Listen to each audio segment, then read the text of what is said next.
Alors je crois que l'enjeu de ce colloque, c'est d'essayer de comprendre pourquoi est-ce qu'il y a un tel décalage entre les pratiques actuelles concernant le dépistage du cancer de la prostate en France et toutes les recommandations des autorités sanitaires, qu'elles soient françaises ou internationales. Toutes ces autorités considèrent qu'il n'y a pas à recommander une pratique du dépistage fondée sur le dosage de PSA pour les hommes de 50 ans asymptomatiques, alors qu'en France, on sait que plus de la moitié, voire peut-être 3/4 des hommes entre 50 et 70 ans ont fait au moins un dépistage du cancer de la prostate par le dosage de PSA. Nous, médecins généralistes, nous sommes quotidiennement confrontés à des hommes de plus de 50 ans, voire moins, qui nous posent la question de savoir est-ce qu'il faut, comment on fait pour dépister le cancer de la prostate, est-ce qu'il faut faire le PSA, à quelle fréquence, pourquoi. Et on passe beaucoup de temps effectivement à expliquer pourquoi il faut le faire ou pourquoi il ne faut pas le faire.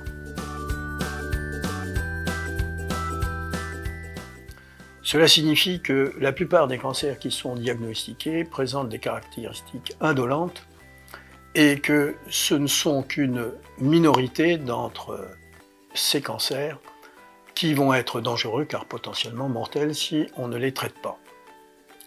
Alors, comment faire pour détecter ces cancers dangereux puisque un cancer à la prostate naissant est asymptomatique? Eh bien, tout simplement en le recherchant. Cela s'appelle dépister. Au final, le but de ce colloque, je ne sais pas s'il y a un choix plus pertinent qu'un autre, mais nous, c'est de donner la position de la Société française de l'urologie et de l'essayer de l'expliquer pour que les médecins généralistes aient des outils au sein de leur cabinet de consultation pour dire aux patients quel est l'intérêt d'un dépistage et puis chez certains patients ne pas doser de façon systématique un PSA pour éviter le surdiagnostic. C'est tous ces outils qu'on va essayer de leur donner pour que ça change et qu'ils soient plus à l'aise dans leur pratique.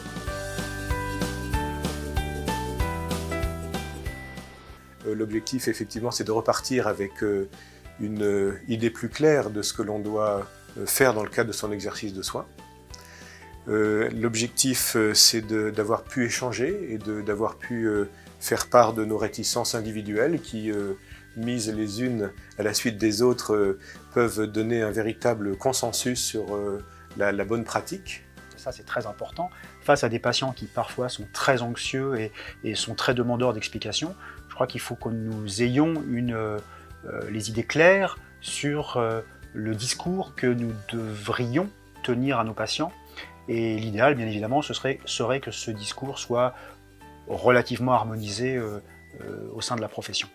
On peut rajouter aussi quel enseignement universitaire, à la fois spécialiste, à la fois par les maîtres de stage qui accueillent les futurs médecins généralistes, quel enseignement donner à ces futurs médecins. Le PSA ne peut pas être le test prédictif de cancer, mais un test du risque de cancer.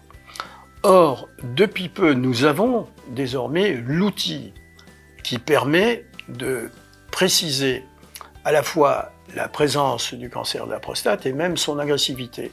Cet outil s'appelle l'IRM multiparamétrique. Et dans ce cas, nous pouvons arriver à des taux de spécificité et de sensibilité de plus de 90%. Les bonnes pratiques professionnelles en matière de dépistage du cancer de la prostate, c'est au plus possible expliquer aux patients les avantages, s'il y en a, et les inconvénients, et il y en a, de pratiquer un dosage du PSA quand on a plus de 50 ans et qu'on est asymptomatique. Il y aura forcément des polémiques, mais c'est tout l'intérêt aussi d'un colloque. Si à la fin, on peut aider les médecins généralistes à y voir plus clair et puis avoir un consensus, ça peut être qu'un souhait. Prenons le défi de venir à ce colloque avec un esprit ouvert, curieux, et surtout de repartir avec une attitude plus concertée, plus éclairée, et avec une meilleure réponse à apporter à nos patients et à leur bonne santé.